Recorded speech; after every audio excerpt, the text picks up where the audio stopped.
So I was able to get the reversing valve to switch, so I know that the reversing valve is actually working. It is running and cooling currently, and we've got pressures at about 55 psi and 155. I don't believe we're actually looking at a refrigerant issue. Of course, 600 psi head doesn't indicate a refrigerant issue, but it also does not appear that the filter dryer was replaced. Based on the brazing, the appearance of the braze joints here,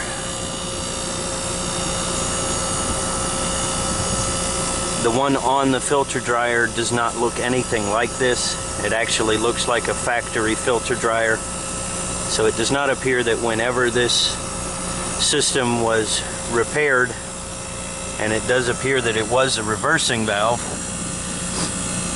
though we also have braze joints on the compressor, they may have simply been removing the piping so that they could get to the TXV, since it is hidden back here in the unit. But I'm going to call this a faulty TXV in the heat mode. Tell them that they need to set the system to emergency heat until we can repair the unit and replace that TXV and replace the filter dryer at that time. They said that the old system never had this problem, and I did find an old Mr. like a spray humidifier underneath, that had been removed and replaced by this bypass humidifier. So that would explain why the new system is having issue, but the old system never did. Even with the higher static, that bypass is under long run times definitely going to increase the return temperature. Currently it was about 8 degrees, almost 10 degrees, which in turn will increase the box temperature on the supply plenum at the heat exchanger and cause the system to trip out. So, kind of a trial and error, but by closing that bypass damper and disconnecting the humidifier, we can let it run and see how the system performs then. We may have actually seen an increase in return static by having that bypass. Does that make sense, or am I talking out of my butt? Evidently that statement makes no sense, because now we are running close to an inch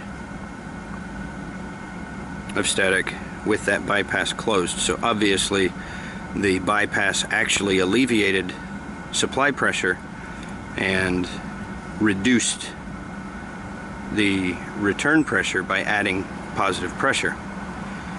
If we look at the supply by itself, we were flirting with 0.3, and now we're flirting with 0.45. And then on the return, we've got 0.55.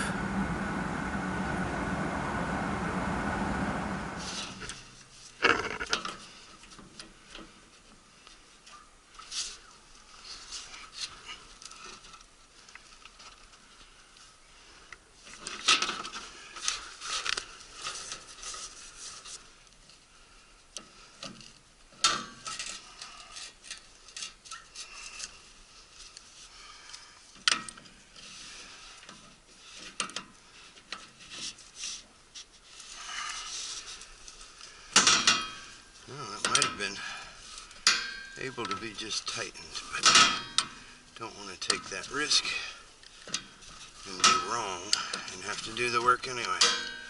So we'll pull it loose and reflare it if we can.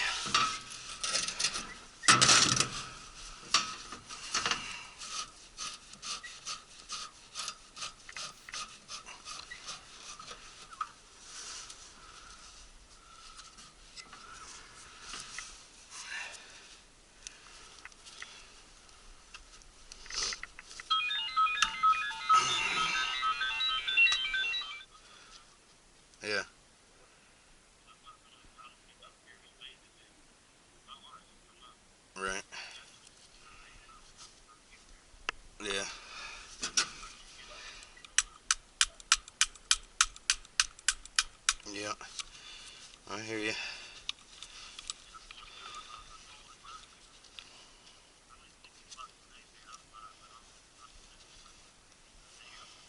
Yeah. Nice. Have fun with that. I don't know. I've had 3 from the call service, so started off at. Yeah, well, the one I just got to.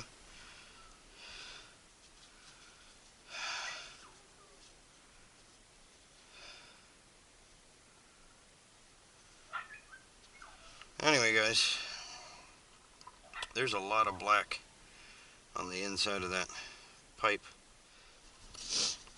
I'm gonna see if I can get this piece out of here so I can reuse it maybe.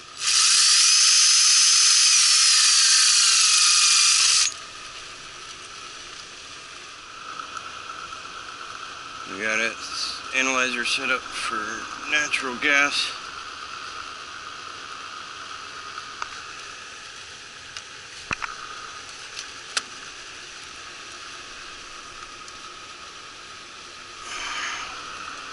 And I don't think you'll be able to see this, so you'll have to take my word for it, but you know, with the glare in the dark and all.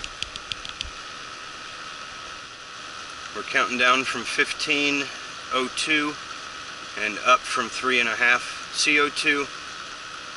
Our CO parts per million is 0. Excess air counting down from 124%. Right now we have got a 53-degree temperature split. I'm going to guess, 35 to 65 as typical. Got a 120-degree output. Back up here on the combustion, we got a 5.6 CO2, a 10.9 O2, excess air at 96.5%, which means we should probably go ahead and get our gas pressure tested to see where we're at and what needs to happen there. 115 degrees stack temperature. Okay, so we're gonna get gas pressure. We're still running 1.3 maximum amps on the inducer assembly. It definitely sounds bad, but only when it started up, and who knows why that was. So let's hit the gas cock, get that back on. Once again, you're probably going to have to take my word for what's going on here. We've got basically 3.5, like 3.47 inches of gas pressure. Our amp draw is up to 1.5. We'll take the max hold off. It was holding the maximum amperage that it attained. Alright, well, we're waiting on this to go. We're just going to watch it for a little bit and record the model and serial number so we can get our report.